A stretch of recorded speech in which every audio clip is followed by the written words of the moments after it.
जी अंजना जी, काम है जी सरकार का वेलफेयर स्टेट स्थापित करना, ना कि धर्म जी। के इर्द गिर्द मामले को ले जाना। देखिए, ये वेलफेयर स्टेट का काम ये नहीं है कि जो देश के नागरिक हैं उन नागरिकों की अगर आस्था का कोई केंद्र है तो उस केंद्र के विकसित होने से यदि रोजगार निर्मित होता है, अगर वहां पर जो है सामाजिक गतिविधियां बढ़ती हैं, तो यह भी वेलफेयर स्टेट का अंग है। और उदित राज जी अपनी बातों का ही बार बार खंडन कर रहे हैं। उदित राज जी, आपने जब पंथांतरण किया तब उस समय आपके पिताजी ने तो आपका नाम रामराज रखा था। आप रामराज से उदित राज कांग्रेस के कार्यकाल में हुए। अगर कांग्रेस के कार्यकाल में जाति व्यवस्था समाप्त थी, सामाजिक समरसता संस्थापित हो गई थी, तो आपने क्यों जो है पंथांतरण कांग्रेस के कार्यकाल में किया? और जस्टिस पार्टी के चीफ रहते हुए आपने तो पंडित जवाहरलाल नेहरू को मनुवादी माना था, आपने सारी कांग्रेस को मनुवादी कहा था।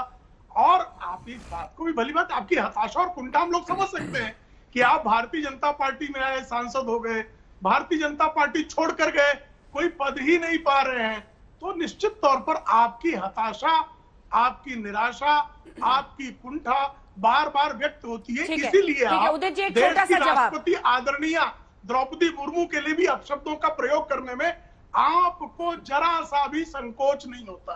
मुझे लगा बीच में जब बात हुई मंत्री बनने की तो मुस्कुरा रहे थे उदित जी।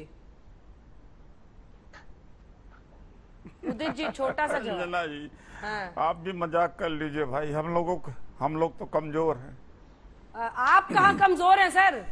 आप तो अपनी पार्टी बनाते हैं, बीजेपी से सांसद बनते हैं, फिर दूसरी पार्टी में जाते हैं, देश की राष्ट्रपति के खिलाफ लिखते हैं। आपसे ताकतवर कौन है सर?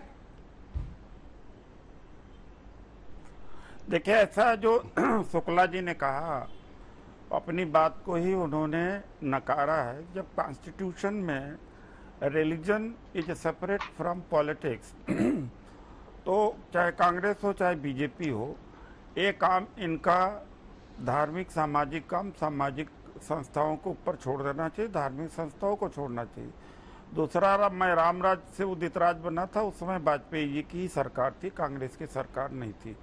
तीसरी बात है कि एक बात है कि जब आज़ाद हुआ देश आज़ाद हुआ, तब से ही स्टेट को इंटरफेयर करना चाहिए था यहाँ की सामाजिक कुरीतियों को मिटाने के लिए, जो स्टेट ने हस्तक्षेप नहीं किया। आप गुड़गांव के आगे चले जाइए, आपका कॉन्स्टिट्यूशन ऑपरेट ही नहीं करता। वहाँ परंपराएं हैं, रीति है, रिवाज है, पेड़ों से बांध के मार देते हैं अगर लव मैरिज का मामला होता है। औरतें आज भी घूंघट के अंदर हैं, उनका कोई राइट नहीं। मेरे घर में ही मेरी माँ का यही था कि एक just living being, no right she had ever in home, no decision making. I myself know it, that was not done and that has to be done by all. But now what happened is that why do you link it to the party? मैं तो party से link कर ही नहीं कर। सामाजिक काम RSS कर रहा, मैं आरएसएस के काम को सपोर्ट कर रहा हूँ कि भाई धर्मांतरण न हो। ये जब इनकी चिंता में मैं भी अपना एक सुझाव दे दिया कि आपकी चिंता का समाधान ये है। अब समाधान बताऊं तो ये लोग कहते हैं कि मजा आप कर रहे हो, तो मैं क्या कर सकता हूँ।